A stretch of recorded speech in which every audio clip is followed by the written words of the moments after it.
खुलुमबाय बयखौबो। आं राजेन मुसाहारि, आंनि मुसाहारि क्रिएटर इउटिउब चेनेलाव बयखौबो बरायनाय जाबाय। लोगोसे बयनिसिमबो आंनि अननाय आरो सिबिनायखौ जासिहरनाय जाबाय।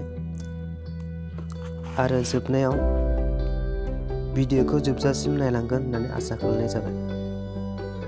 बेनो पार्सेल फ्लिपकार्टनिफ्राय बिहरनाय जादों।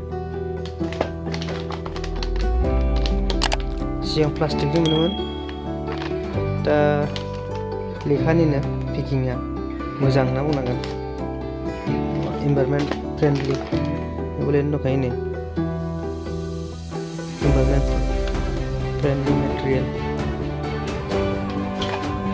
आं आनबक्सिं खालामखाबायमोन, होमबाबो माने नायनोसै देखायनानै। नै बिदिनो 28 थाखा।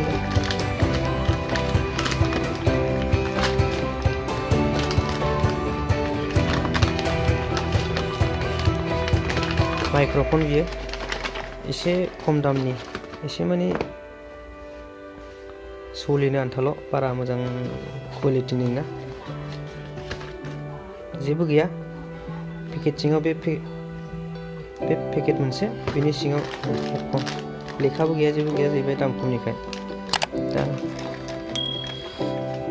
खेवनानै देखायनोसै आं, ओमफ्राय दा टेस्टबो एसे खालामनायनोसै माबायदि।